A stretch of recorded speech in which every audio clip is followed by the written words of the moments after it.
The Cultural Arts Center was always a busy place, filled with the sounds of footsteps, moving equipment, and distant music drifting from practice rooms.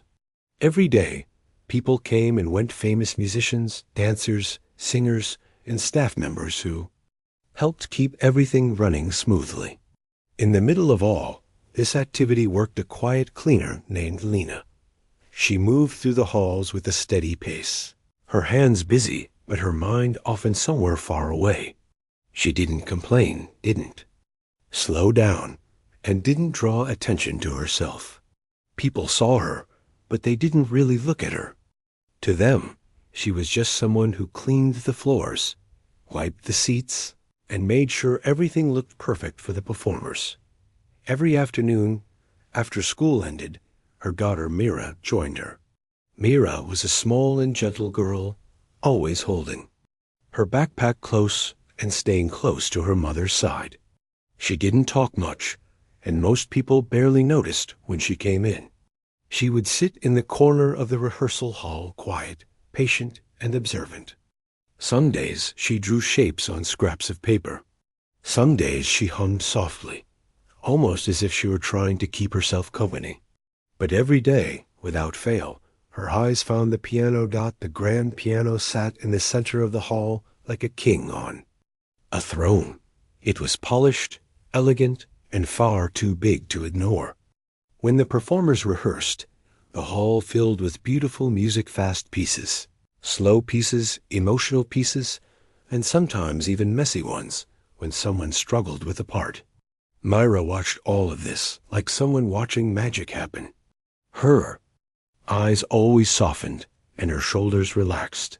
It was the one thing that made her feel completely at peace, but she never touched it, not even when the hall was empty. She would walk past it, look at it, and then quickly look away, almost afraid someone might catch her staring too long. To everyone else, she was just a shy kid waiting for her mother to finish work. To her mother, she was simply trying to stay out of trouble so Lena could keep her job. But inside, Mira carried something she never said aloud, a longing, a quiet wish she kept hidden. Lena often felt guilty for bringing her daughter with her, but she didn't have any other choice. Life had not been simple for them. Lena had lost her husband years earlier, and since then, every responsibility rested on her shoulders. She worked long hours for little pay, and the arts center, though demanding, was steady work. She was grateful for it, even though it left her tired most days. Still, every time she saw her daughter sitting alone in the hall, she wished she could offer her more time, more opportunities, more of everything she could never afford. But Myra never complained. She was patient and gentle-hearted, always telling her mother she didn't mind waiting. One particular evening, the hall was brighter than usual. The lights were warm, and the sound of a violin rehearsal echoed from a nearby room. Mira sat on a wooden chair with her feet dangling, not quite touching the floor. She watched her mother sweep under the rows of audience seats, pushing dust and small scraps into a neat pile. The room smelled faintly of polished wood, cleaning spray, and the lingering traces of perfume from a dance rehearsal earlier that day. Myra softly tapped her fingers against her knee, matching the rhythm of the music floating in from behind a half-closed door. Each tap was gentle, almost too quiet to notice. But she was thinking about the piano again. It stood just a few steps away, shining under the lights. Its keys looked like a row of tiny promises she never dared to touch. She remembered the days when her father used to sit on the edge of their old bed and play a small keyboard he found at a thrift shop. It had only a few working keys, and the sound wasn't perfect, but he loved it. He always said music didn't need to be fancy, it only needed heart. Myra used to sit beside him, her head leaning on his arm as he played simple tunes for her. Sometimes he would guide her tiny fingers across the keys, showing her how to make a sound that felt alive. Those memories were warm, but they also hurt. Ever since he passed, Myra never had the chance to practice again. they couldn't afford. Another instrument, and the arts center wasn't a place where a child like her could just play around. Those pianos were for professionals, for people whose names were written on posters and whose pictures hung in the hallway. Still, the longing never left her. That evening, while her mother cleaned the back of the hall, the room suddenly became silent. The violinist stopped rehearsing. The doors stopped opening and closing. Even the usual chatter in the hallways faded away. It felt like the entire building took a slow, quiet breath. Myra looked around. No one was near the piano. No one was walking by. The air felt still, almost like the world was waiting. She slid off her chair, her feet touching the ground softly. She walked slowly, each step careful, as if the floor might make noise and betray her. Her heart beat faster, not out of fear, but out of nervous curiosity. She didn't plan on doing anything wrong. She just wanted to see the piano up close. Polished black surface reflected her face, small and wide-eyed. She reached out, her hand hovering over the keys. She wasn't touching them, not yet. She knew she shouldn't, but the urge was strong, stronger than it had ever been. She took a slow breath. Her finger touched a single key, just one. The sound was soft, gentle, and warm like the whisper of a memory she almost forgot. It wasn't loud, and it wasn't dramatic, but it was enough to make her heart jump. She pulled her hand back immediately and looked around. No one had reacted. Her mother hadn't turned around. The hall was still quiet, so she touched another key, then another. She wasn't playing a song, just tapping random keys softly, curiously, the way a child touches a new toy. But to her, this wasn't a toy. It was the closest she had ever come to the life she imagined when she listened to professionals rehearse. She tapped a few more keys, each note blending gently in the empty hall. It felt like a secret conversation between her and the piano. With every sound, memories of her father's lessons returned. How he used to smile when she mimicked his movements. How he played songs with more feeling than technique. How he told her she had music in her heart. Mira didn't notice that a sound technician, who had been adjusting cables behind the curtains, paused when he heard the faint notes. He didn't move or speak. He simply listened. The purity of the small sound surprised him, not because of skill, but because of sincerity. In a place filled with professionals chasing perfection, this tiny, innocent tapping felt more honest than anything he had heard all day.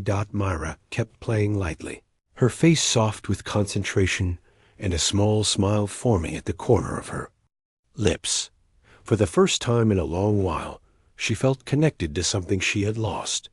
It wasn't just music. It was hope, warmth, and a reminder that some dreams never truly go away. Even when life becomes difficult. Her mother eventually turned around, ready to tell Mira it was time to go home, but she stopped when she saw where her daughter was standing. Lena froze, not out of anger, but out of fear. She didn't want her daughter getting in trouble.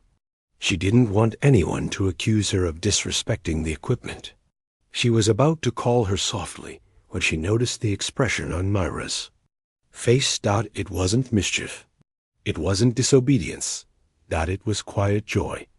Lena's heart softened. She didn't say anything. She simply watched for a few seconds, letting her daughter touch a dream she never said out loud. It was a harmless moment, and Myra rarely asked for anything.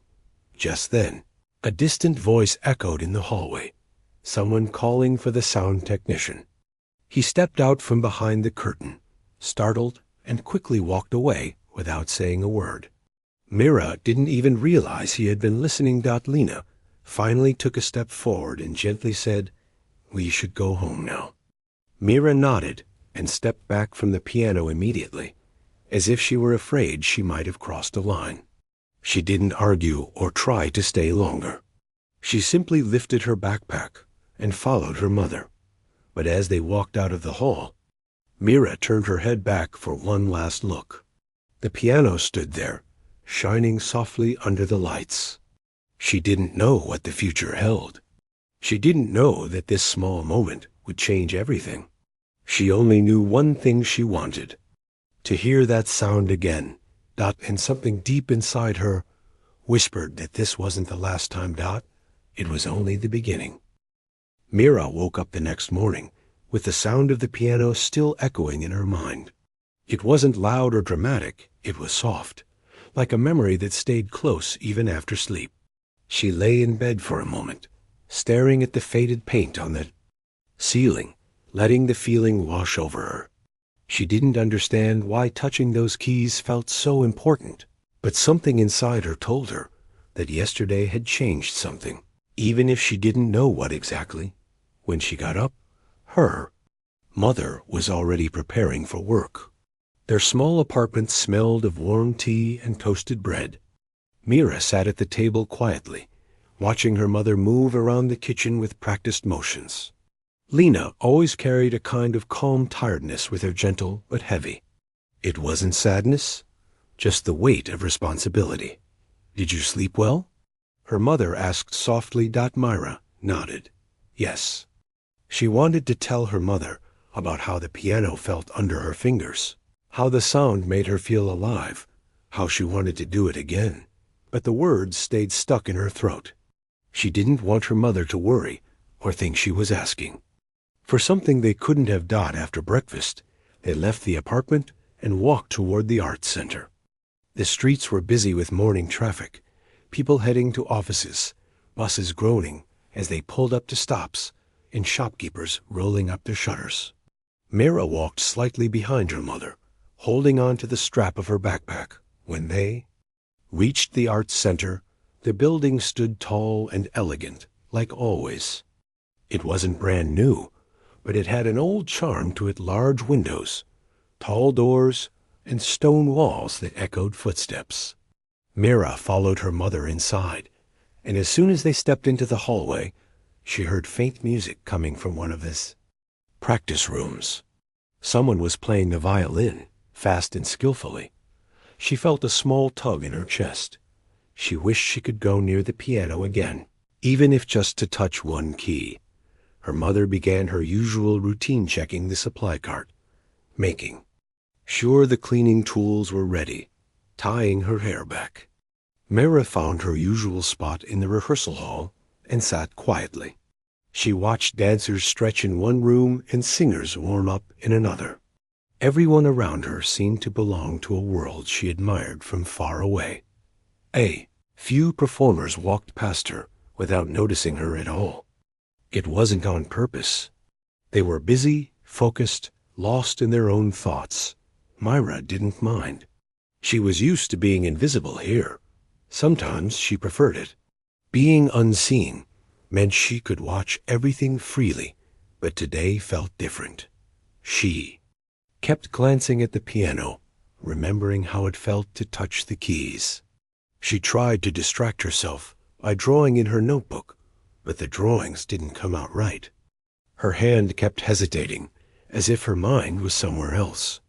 Eventually, she simply closed the notebook and stared at the stage. Hours passed slowly. Dancers left, singers entered. Someone rehearsed a short speech for an upcoming event. The hall was always busy, yet somehow Mira still felt alone with her thoughts. Every time someone played the piano, even for a few seconds, she watched closely. She memorized their hand movements, the patterns, the way their wrists moved, how they pressed the keys. She didn't realize she was learning just by observing. Around noon, her mother took a short break and brought Mira a small snack. They sat together near the back of the hall. "You're quiet today," Lena said gently. "I'm okay," Mira replied. "You can tell me if something is bothering you." Mira hesitated. Her mother's eyes were warm, patient. Part of her wanted to share everything, but she worried it would make her mother sad. "Nothing is wrong," she said softly. "Just thinking." Her mother nodded, trusting her, though she could sense there was more. Lena placed her hand briefly on Myra's head before standing up again. As the afternoon passed, the hall became quiet for a short moment. Performers cleared. Out for lunch, the lights dimmed slightly, and a calm silence filled the room. Mira felt her heart beating faster, the same way it did the day before. She looked around. The piano sat alone on the stage. Her mother was in another corner of the hall, cleaning chairs. No one else was inside. The sound technician wasn't adjusting wires today. The room was completely still. Her feet moved before she could think. She walked toward the stage slowly, her steps soft, as though the floor itself was listening. She reached the piano and placed her hand on the edge of it. The surface was cool and smooth. This time, she didn't hesitate as much. She pressed one T dot then another. A tiny smile appeared on her face. She knew it wasn't allowed, but she also felt that this small piece of joy belonged to her. She wasn't harming anything. She wasn't causing trouble. She was just touching something that made her feel alive. So she continued tapping softly, letting the notes form a gentle, broken rhythm. She didn't know what she was playing. She didn't even know if it made sense. But it made her feel whole. What Myra didn't know was that someone else had entered the hall. A young artist, carrying a large folder of music sheets, walked in, silently, and froze when she heard the soft piano notes. She looked toward the stage, expecting to see one of the professional players. Instead, she saw a small girl tapping the keys with quiet curiosity. The artist didn't interrupt. She simply watched. There was something innocent about the way Myra touched the piano, as if she was exploring a world she wasn't sure she was allowed to see. It didn't have the sharpness of a trained pianist. It had something softer, purer. After a moment, the artist quietly left, not wanting to disturb the child's brief moment of happiness. Mira continued tapping until she sensed movement behind her. She immediately pulled her hand away and looked up. Her mother was walking toward the stage. "It's okay," Lena said softly, seeing the fear in her eyes. "Just be gentle." Mira nodded, relieved. Her mother rarely allowed such things, but she understood that this small moment meant something. Later in the afternoon, the hall filled again with performers. One of the pianists arrived for his rehearsal. He noticed the piano stool slightly out of place and glanced around, confused for a second. But before he could think much about it, he sat down and began practicing. Mira listened from the corner, studying his hands. She didn't blink for several seconds, afraid to miss anything. The pianist's fingers danced across the keys, sometimes quick, sometimes slow. Every move felt like a secret being revealed. She wished she could copy it. When rehearsal ended, Myra's mother finished her shift. They walked home in silence, but it wasn't the heavy kind of silence. It felt thoughtful instead. Mira kept replaying the piano sounds in her mind. She wished the walk home were longer, so she could think more. At home, she slowly took out her old notebook and began drawing small rectangles shaped like piano keys. She drew dozens of them across the pages, then started practicing finger movements on the paper. It wasn't perfect, but it made her feel like she wasn't completely far from the piano. Her mother passed by her room, paused, and watched her quietly. She didn't say anything. She understood that something inside her daughter had awakened, something she didn't want to extinguish. The next day at the art center, something unexpected happened. As Myra and her mother entered the hall, a few of the staff members glanced at them with a different expression, curious, almost thoughtful. Myra didn't understand why. She sat in her usual spot, unsure of what was happening, but the reason became clear soon after. The sound technician who had heard her tapping the piano the day before walked over to her mother. "Your daughter has a good ear," he said with a warm smile. Lena froze, embarrassed. "Oh, I'm sorry if she caused any trouble." "No trouble at all," he replied. She has something special. Myra felt her cheeks warm. She didn't know how to respond. No one had ever said something like that to her. The technician crouched slightly so he could speak to her directly. "Do you like the piano?" he asked. Myra nodded slowly. "You should keep listening," he said kindly. "Listening teaches more than you think." With that, he stood up and returned to his work. Myra watched him walk away, her heart beating fast. For the first time, someone recognized something inside her, something she had only dared to feel quietly. And as she looked at the piano again, she felt a new kind of courage growing in her, a courage that whispered, "Maybe one day you won't just tap the keys. Maybe one day you'll play." The day after the small gathering at the rehearsal studio, the atmosphere around the old performance hall felt different. People walked in and out with a kind of alertness, as if they were expecting something unusual to happen. Even the air felt charged, as though everyone somehow sensed a shift. And at the center of that shift was the quiet girl who had simply tapped a piano a few days earlier. She came with her mother again that morning, walking beside her with careful steps. She didn't rush, didn't drag her feet, and didn't show any sign that her life had suddenly changed. She looked exactly the same: humble clothes, a small bag slung over her shoulder, hair tied back neatly. Her mother held her cleaning supplies in one hand and adjusted the strap with the other, as if preparing for another long day of work. But things weren't the same at all. People who usually didn't even glance at the cleaners suddenly took notice. A few musicians quietly whispered to each other when she walked by. Some stared, trying to confirm if she really was the girl they had heard about. Others simply smiled politely, unsure what was appropriate. Her mother noticed all of this, but didn't say anything. She wasn't used to such attention, and she certainly didn't understand why all of a sudden everyone seemed so interested in her daughter. She gave her daughter a small nod, silently reminding her to stay close and stay calm. Inside the hall, the main piano had been polished overnight. It stood under the light like a centerpiece, almost as if waiting for her. But she did not walk toward it. Instead, she followed her mother to the storage room to begin the usual tasks.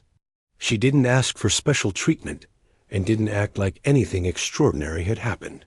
She behaved as if she was still the same girl who used to wait on a bench while her mother worked. But outside that storage room, conversations continued. The director of the hall came early, something he rarely did.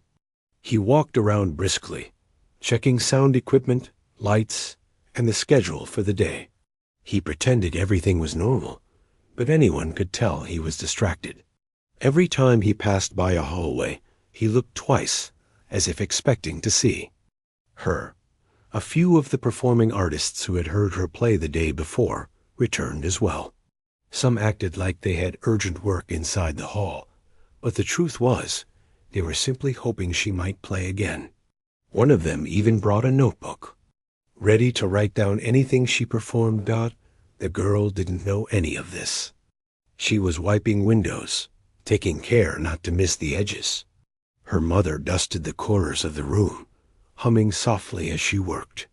They maintained the same quiet rhythm they always had, but destiny doesn't wait silently. Around midday, the director finally approached them. He cleared his throat a few steps away, then tried again when his voice came out too soft. Her mother turned around first, surprised to see him standing there. "Everything okay?" she asked gently.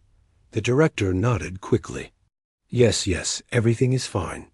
I just wanted to ask something. Not urgent, but important." Her mother waited, unsure what he meant. The girl stood beside her, hands folded quietly. He looked at the girl, then at her mother. "I heard what happened yesterday," he said softly. "Some of the artists who were here told me she played beautifully, truly beautifully." Her mother blinked, surprised. "She wasn't supposed to disturb anyone," she began, her voice apologetic. "No, the director said immediately, shaking his head. She didn't disturb anyone. In fact, her playing inspired them.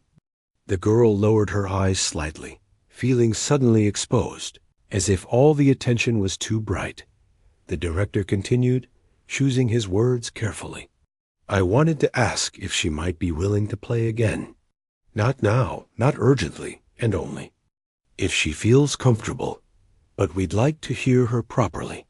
Maybe the whole piece she played yesterday. Maybe something else. No pressure. Her mother looked at her daughter with cautious eyes, trying to read her expression. The girl didn't smile, didn't frown, didn't show confusion, but there was a soft glow in her eyes, a quiet spark that appeared only when something deeply meaningful touched her heart. Her mother replied gently, if she wants to. The director nodded. Anytime, whenever she feels ready. Then he left with a polite bow dot when he walked away.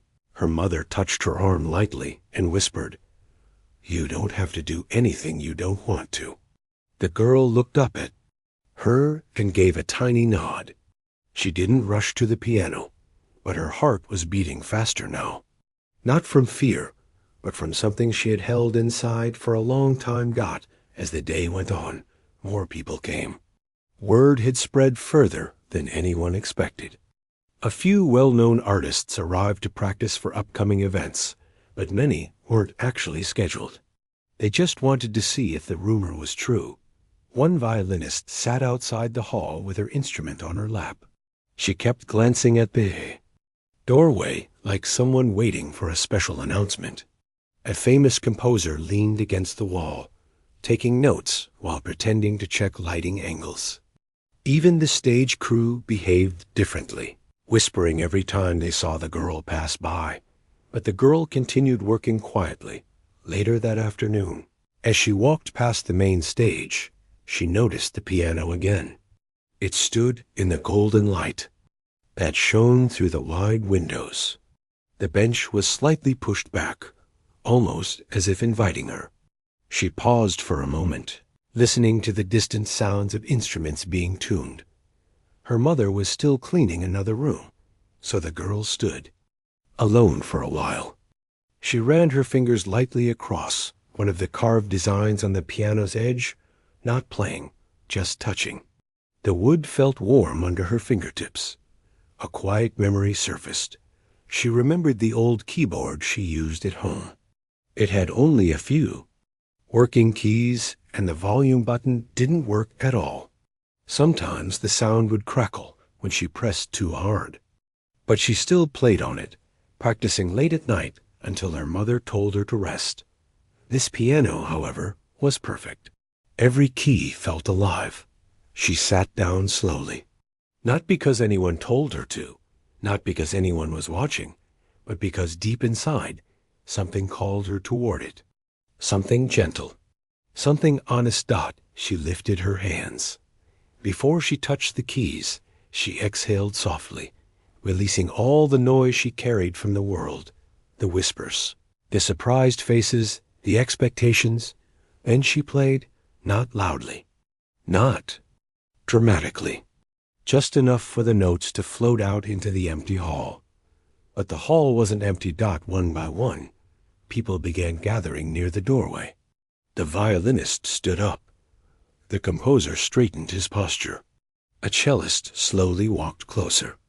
A group of young performers stopped their conversation mid-sentence and stepped toward the sound. Every note she played was clear, clean, honest. There was no showmanship, only sincerity. Her hands moved gently across the keys, steady and calm, as if each key was something she had known her whole life. The song wasn't a complex classical piece. It wasn't a famous melody. It was something simple, something she had created quietly at home, something she played when she wanted to feel peaceful. People listened with open hearts. The director came from the far end of the hall, confused at first by the sudden silence. But when he saw the crowd and heard the soft music, he froze. He didn't interrupt. He didn't speak. He simply listened. Her mother walked in moments later, carrying her cleaning cloth. She stopped in her tracks when she saw everyone gathered around her daughter. Her eyes softened, and she stood at the edge of the room, silently watching. The girl continued playing as though she didn't see anyone. Her world existed between the keys and the sound they made. When the final note faded, the hall stayed quiet. For a few long seconds, no one moved. No one breathed too loudly. Everyone seemed to hold on to the moment, as if afraid that breaking the silence would break the magic dot. Then, slowly, one person clapped. Another joined, then more. The sound grew, not explosively, but respectfully, warmly. Every artist, every performer, every staff member standing there applauded her with genuine admiration. She looked up at them, surprised. Her eyes widened slightly, not with fear, but with disbelief. She had never been applauded like that before. Her mother's eyes filled with quiet emotion. She didn't clap. She simply held her hands together and watched with a soft tremble in her shoulders. The director stepped forward. "That," he said in a steady voice, "was beautiful." The girl didn't answer. She simply lowered her gaze, unsure how to respond to so much kindness.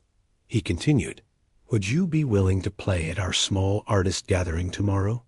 Nothing big, nothing formal, just a sharing session."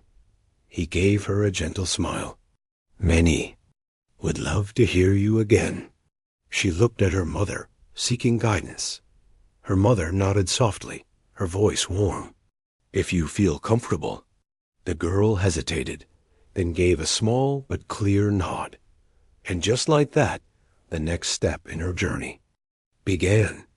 Outside the hall, word spread even faster than before. People who hadn't seen her play heard stories from those who had. Some described her as a quiet miracle. Others said she played with a purity they hadn't heard in years. A few said her music felt like sunlight dot by evening, several well-known. Artists had already rearranged their schedules. Some canceled meetings.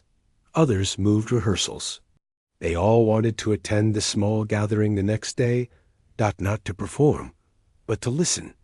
And all because a cleaner's daughter touched a piano with a heart that spoke louder than any stage ever could. The next few days at the Arts Center felt different for Mira, even though everything around her looked the same. People still hurried in and out of the halls. Performers still practiced until their voices cracked or their fingers ached. And her mother still worked hard with the same quiet determination. But inside Myra, something had shifted. The small encouragement from the sound technician stayed with her. She replayed his words again and again. "You should keep listening. Listening teaches more than you think." She didn't fully understand what he meant at the time, but something told her it was important. And so she began to listen more carefully than ever. Every note, every mistake, every half-finished melody, she took it all in as if her mind were storing pieces of a secret puzzle. Each morning she sat in her usual place near the corner of the rehearsal hall. She kept her sketchbook open, though. She didn't use it much anymore. Instead, she focused on the piano whenever someone played it. She watched how their fingers curved, how they pressed each key with confidence, how they used the pedals without looking down. It amazed her how every pianist had a different style. Some played softly, like they were whispering. Others played boldly, like they were shouting from their hearts. She didn't know it yet, but she was absorbing everything like a sponge, soaking up the world of music that surrounded her. One afternoon, a group of important artists came to the hall for a meeting. They were well known in the city, and their posters hung on the walls. Some were singers, some were composers, and a few were instrumentalists who had traveled to many places for performances. Mira recognized some of them because she had seen their pictures often. She tried to stay out of the way, sitting quietly as always. But she watched them carefully, the way they talked about upcoming shows, how they argued gently about timing, lighting, and music choices. They were discussing a large event that the art center was preparing for. It was going to be one of the biggest gatherings of artists that year. One of the artists walked to the piano and tested a few keys. Mayra leaned forward without realizing it. She was drawn to the sound, no matter how simple. "You really like the piano, don't you?" A soft voice said from behind her. She turned and saw the same young artist from the day she had tapped the piano again, the one who had silently watched her. The woman smiled warmly. Mayra felt shy but nodded. "It shows," the woman said. "You watch it like it's the sun." Mayra didn't know what to say. She looked down at her hands. "Don't worry," the artist added gently. "Everyone starts somewhere. Even the greatest players once stared at a piano the same way you do." The words filled Mayra with an unexpected warmth. She didn't fully believe she could ever be like those performers, but hearing someone say it made the thought feel less impossible. Before Mayra could respond, someone called the young artist's name, and she walked away with a small wave. Mayra watched her join the meeting, feeling a mixture of happiness and confusion. Why were people suddenly noticing her? She hadn't done anything amazing. She had only tapped the piano a little. Later that same day, the hall grew unusually quiet. It was rare for it to be empty, but for a brief moment, all the rehearsal rooms were silent. Mayra looked around and noticed that her mother had stepped out to get more supplies. The piano stood alone again. This time, she didn't feel scared. She felt called. Her feet carried her toward the stage. Her hands were slightly trembling, but not from fear. It was something else, anticipation. She reached the piano and gently pressed a few keys, creating a soft, wandering melody. She didn't have any training, so she simply played what she felt.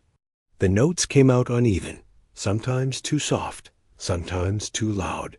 But there was emotion in every sound. It was raw and unpolished, but it was sincere. What she didn't realize was that someone else had entered the hall. A tall man wearing a dark jacket, carrying sheet music under his arm, stepped inside. He was one of the visiting composers, someone respected in the music community. He paused when he heard the piano. At first, he assumed it was one of the professional pianists warming up. But as he walked closer, he saw a small girl sitting at the bench. His eyebrows lifted slightly. He didn't interrupt. He stood at the back of the hall, listening carefully. There was something unusual about the way she played, not skill in the technical sense, but emotion. Her playing had a natural flow, as if the music came from a place deep inside her. He watched her press the keys with gentle curiosity, her body leaning forward whenever she discovered a combination of notes she liked. She wasn't afraid of making mistakes. She simply explored. When she hit a wrong note, she paused, tilted her head, and tried again. She didn't frown or get frustrated. She tried until she found a sound she liked. The composer smiled faintly. After a minute, he stepped closer. Mayra froze when she heard footsteps approaching. She immediately pulled her hands away from the piano. I'm sorry," she said softly. "I wasn't supposed to." "It's all right," he interrupted gently. "You weren't hurting anything." She looked down, unsure of what to do.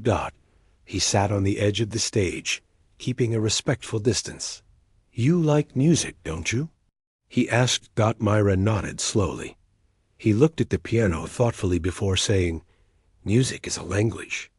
Some people learn it from teachers. Some learn it from listening. And some," he paused, glancing at her, "seem to be born with it already inside them." She didn't understand exactly what he meant, but the words made her chest feel warm. "What's your name?" he asked. She told him. He repeated it gently, as if saving it in his memory. "You have a gift," he said softly. "Don't let it go." Before she could respond, he stood up as someone called his name from the hallway. He gave her a small nod, and left the hall. Mira sat frozen in place for a moment. She wasn't sure what had just happened. Why were these people talking to her like she mattered? Like they saw something in her that she barely understood herself? 4. The rest of the afternoon, she stayed close to her mother. She didn't go near the piano again, not because she didn't want to.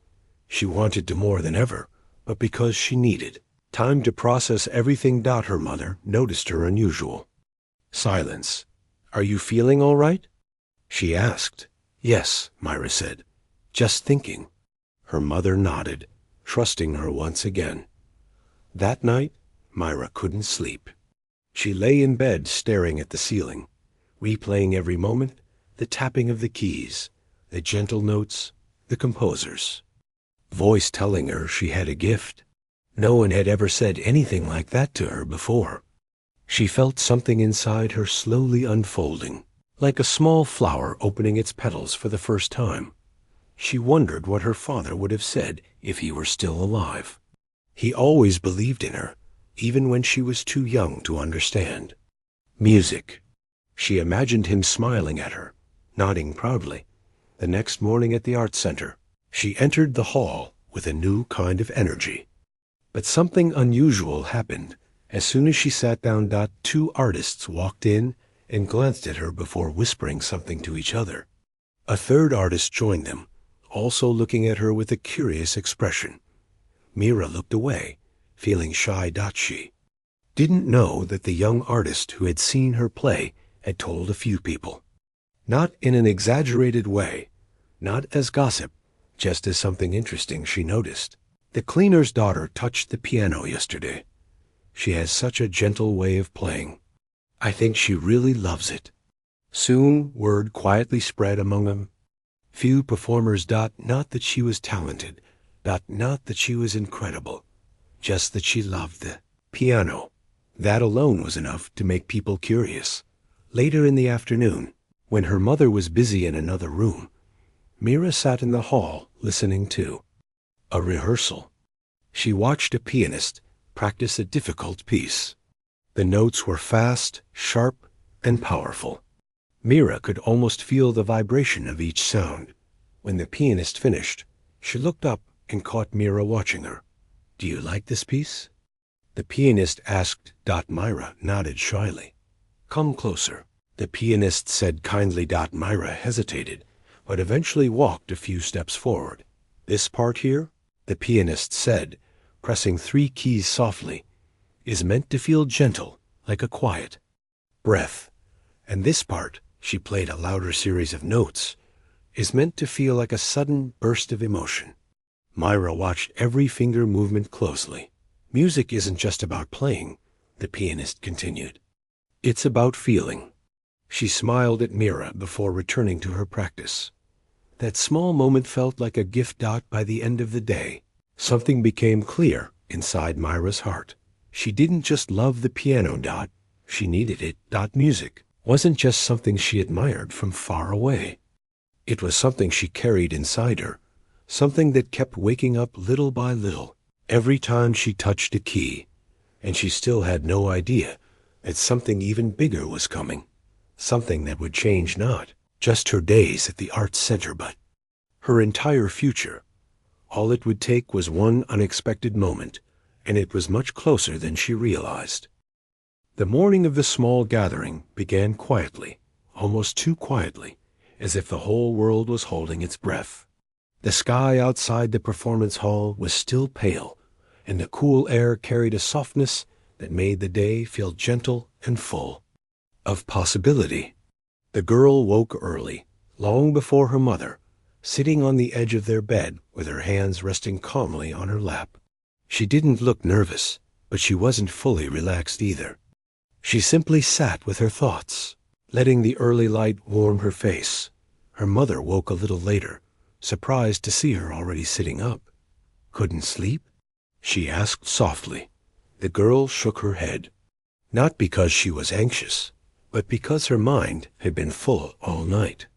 She had replayed yesterday's moment again and again, the soft notes floating through the hall, the listening silence, the applause that felt too big for someone like her.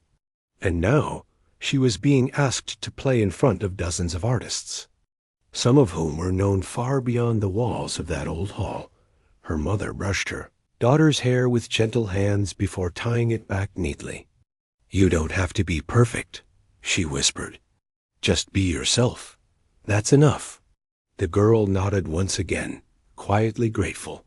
On the way to the hall, the streets were already a bit livelier than usual.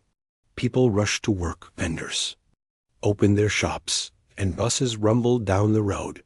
But the girl barely paid attention. She walked beside her mother, matching her steps, keeping her thoughts focused on the piano waiting for her. When they arrived at the hall, something immediately felt different. People were gathered outside, not in a chaotic crowd, but in small groups, talking in low voices. Some held notebooks. Others had cameras slung around their shoulders. A few even held flowers, though no one could tell if they were for her or for someone else performing. Her mother's steps slowed. She hadn't expected so many people. "Maybe they're here for another event," she whispered. But the moment they stepped inside, they realized the truth. The director hurried toward them, looking more excited and more nervous than he had the day before. "You're here," he said, his relief obvious. "People have been asking about you since early morning." Her mother blinked. "Asking about her?" He nodded quickly. "Yes, many artists from different studios came today. Some arrived before sunrise. They all want to hear her play." He lowered his voice, leaning slightly closer. "I hope this isn't overwhelming. We can control the number of people if needed." The girl looked around as he spoke. Some of the musicians she had seen yesterday were already seated near the front rows of the hall. A few turned and smiled warmly at her. Others observed her quietly, their faces thoughtful and respectful. She felt her heartbeat quicken, not out of fear, but out of a strange, rising certainty that this moment was meant to happen. The director led them toward a small backstage room where she could rest before playing. Inside, there was a chair, a table, a bottle of water, and nothing else. Simple and quiet, just the way she preferred it. Her mother sat beside her, holding her hand gently. "Remember," she whispered, "you don't have to impress anyone. You just have to play the way you always do."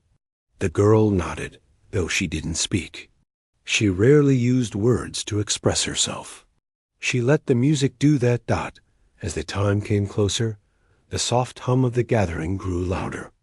People filled the hall gradually, settling into seats as if they were arriving for something rare. Some of the artists had traveled from other cities. One elderly musician, known for his sharp critiques, sat quietly in the third row. He didn't talk to anyone. He just waited. A few minutes before she was supposed to go on stage, the director knocked softly on the door. "They're ready whenever she is," he said, his voice gentle. Her mother looked at her daughter. "Are you ready?" The girl took a slow breath in and let it out just as slowly. Then she stood. They walked backstage together. When she reached the side of the stage, she could hear the soft rumble of the crowd, not loud, not chaotic, just a steady murmuring. But when the director stepped onto the stage to introduce her, the room fell completely silent. He didn't speak for long. He didn't list her achievements, because she had none. He didn't exaggerate anything. He simply said, "Yesterday, many of us unexpectedly heard something very special. Today, she has agreed to share her music again. Please welcome her." The girl stepped onto the stage. The hall was full, every seat taken. Some people even stood along the walls. When she appeared, dozens of faces lit up with quiet anticipation. She didn't bow. She didn't wave. She simply walked to the piano.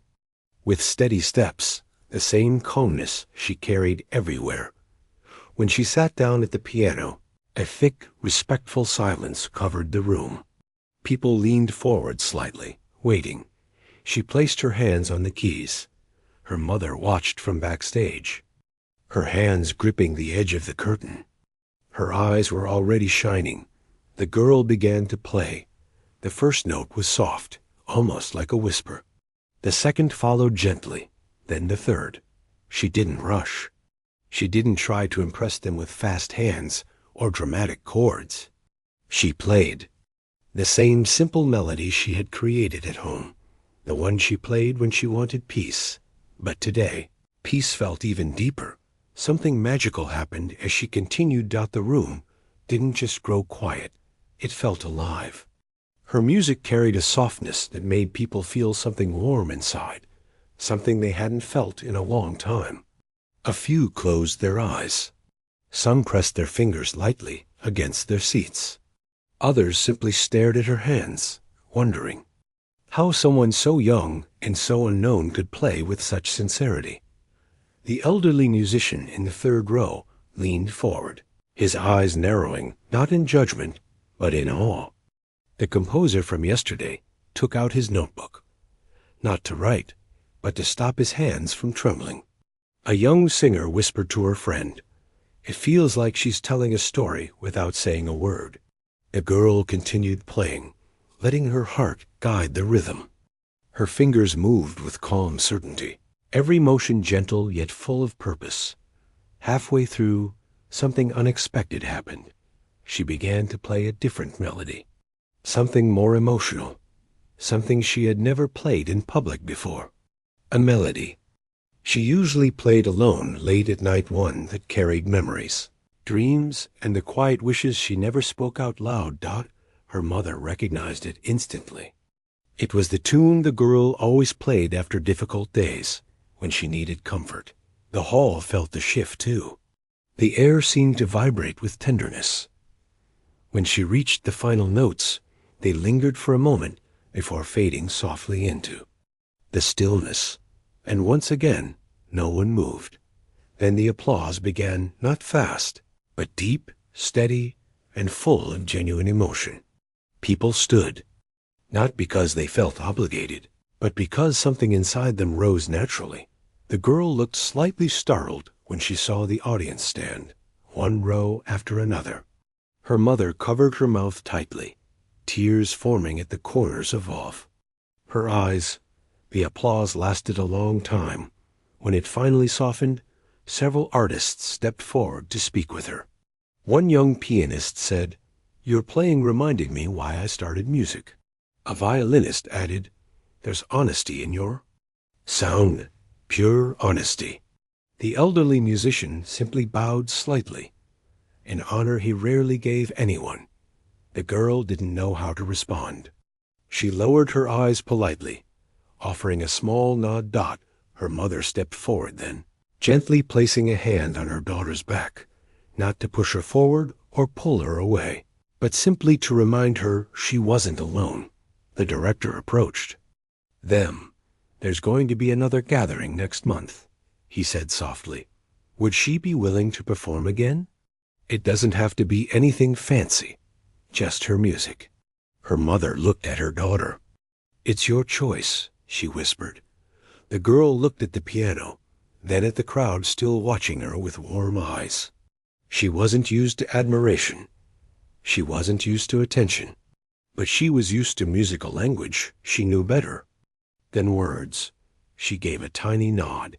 The director smiled with relief. As they walked out of the hall later, many people still waited outside. Some greeted her politely. Others simply watched with respect. A few asked if she had recordings. She didn't, but the director promised they would arrange something soon. Her mother held her hand the entire way home, not because the girl needed guidance, but because she was overflowing with pride. When they finally reached their small home, the girl went straight to her old keyboard. She pressed a few keys. The sound crackled, just like always. But this time, she smiled, because now she knew the world had heard her. And tomorrow, even more people would be waiting to hear the music she carried inside her. The hall slowly emptied after the long event, but the energy in the air stayed alive like a warm echo They refused to fade. Even after everything that had happened, the girl stood near the old piano backstage, gently running her fingers along the edges of the keys. It had been a very long day, one that felt almost unreal, as if every moment had carried her closer to a world she had only dreamed of. She didn't want the feeling to disappear too quickly. She wanted to hold on to every second of it. Her mother returned from finishing up her cleaning duties and saw her standing there, lost in her own quiet world. She walked closer and placed a hand on her shoulder. The girl turned and smiled softly. Her eyes were still shining with everything that had happened earlier. The moment she played, the silence of the crowd, and then the unbelievable reaction that followed when all the famous artists lined up just to meet her. Her mother could not fully understand how one simple moment had changed everything so quickly. But she knew her daughter was no longer just a child who played music in secret corners. She had stepped into something much bigger, something she herself had never imagined for her. They walked out of the hall together, but as they reached the exit, a man from the staff ran toward them and politely asked them to wait. He explained that some of the artists who had attended the event wanted a chance to speak again before leaving the city. The mother hesitated, unsure if they should stay longer, but her daughter looked eager in a gentle, respectful way. The mother finally agreed. They were guided into a quiet room with soft lights and chairs arranged in a loose circle. It didn't feel formal, just warm and calm. A few moments later, some of the artists began walking in. These were people whose names the mother recognized from posters around town. They were people she never thought she would meet in her life. One of the artists stepped forward first. He praised the girl warmly, telling her that she had something rare, a natural storytelling voice through the piano. He spoke slowly and sincerely, making sure she understood every word. Others joined in as well, sharing what they felt while listening to her play. Some said her music reminded them of their early struggles, the time when they also had nothing but a dream and a small stage. The mother listened quietly, overwhelmed but proud. She could hardly believe these respected people were speaking about her daughter this way. The girl herself tried to stay humble, responding softly and politely, but everyone could see how grateful she was. Then one of the artists made a suggestion that changed the tone of the room. He proposed that the girl should attend a special training program led by some of the country's most talented mentors. He explained that they had seen something extraordinary in her, and they believed it should be nurtured carefully. The mother's eyes widened in worry. She wondered how they would afford something like that, how they would manage travel, fees, and everything else. The weight of these questions pressed on her so heavily that she felt almost breathless. She tried to hide her concern, not wanting to embarrass her daughter. But one of the artists noticed the hesitation in her face. He spoke gently, assuring her that the program had full scholarships for students like her daughter, students who had talent and heart but came from humble backgrounds. He told her not to worry about money, travel, or anything else. Everything would be arranged. The mother didn't know how to respond. She looked at her daughter and saw hope glowing in her eyes. The girl didn't say a word, but her expression said everything. She wanted this with all her heart. They returned home late that night. The street was quiet, and the sky was filled with deep colors. The mother placed her bag on the table and sat down slowly. She still looked troubled, not because she didn't want the opportunity for her daughter, but because she feared letting her go too far into a world she didn't understand. The girl sat beside her and spoke softly. She told her mother that music was the only thing that made her feel truly alive, and that she wanted to work hard, not just for herself, but for their future. She promised that she would always stay close, no matter how big things became. The mother listened and felt her heart soften. She knew her daughter was growing, and she could no longer protect her from everything. She nodded slowly, agreeing to let her follow the opportunity. The next morning, everything moved quickly. Calls were made, documents were prepared, and arrangements were finalized. Within just a few days, the girl was set to travel for her first week of training. The mother packed her small bag with clothes and a few things she loved. She made sure her daughter ate well and slept early. Though she herself barely slept at all. When the day came, they stood at the bus station. The girl wore a simple outfit, but looked confident. People around them noticed her in small ways, as if something about her presence had changed. Before she boarded the bus, her mother hugged her long and tightly. She reminded her to stay humble, stay kind, and stay true to who she was. The girl nodded and promised again. The journey to the training center felt long, but her heart stayed steady. When she arrived, she was greeted warmly by the staff. They showed her the practice rooms, dorms, and halls. Everything looked big and new compared to her small town. Her first lesson began the following morning. She sat before a polished grand piano, nervous but excited. The mentor, an older musician with gentle eyes, asked her to play freely, whatever came naturally. She took a deep breath and placed her fingers on the keys. She let her heart guide her, just like always. The music flowed out smoothly, filling the room with the same honest emotion that had touched so many people before. When she finished, the mentor remained quiet for a moment, then smiled deeply. He said she had something rare, something that could not be taught but only refined. Days passed, then weeks. Her confidence grew, her skills sharpened, and her understanding of music deepened. The other students admired her, not because she came from a simple background, but because she played with a sincerity that was hard to find. Meanwhile, her mother adjusted to life without her daughter at home. The house felt quieter, and she missed her deeply. But every time she received a message from her daughter, full of energy and hope, she felt comforted. Months later, the program held a final performance night where all students showcased what they had learned. The girl stepped onto the stage wearing a simple dress. She didn't try to outshine anyone. She simply wanted to give her best. When she played, the hall fell silent once again. It felt just like that first moment, pure, honest, and full of heart. The audience listened with complete amazement. Some even closed their eyes to feel the emotion more deeply. When she finished, the applause was loud and long.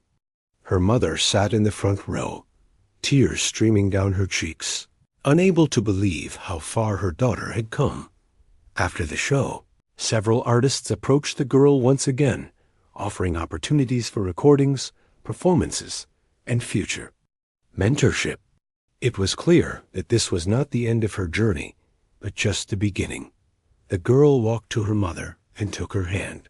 She told her they had made it here together, that none of this would have happened without her. The mother hugged her tightly, feeling the happiest she had ever felt. The world finally understood what she had known all along. Her daughter was special.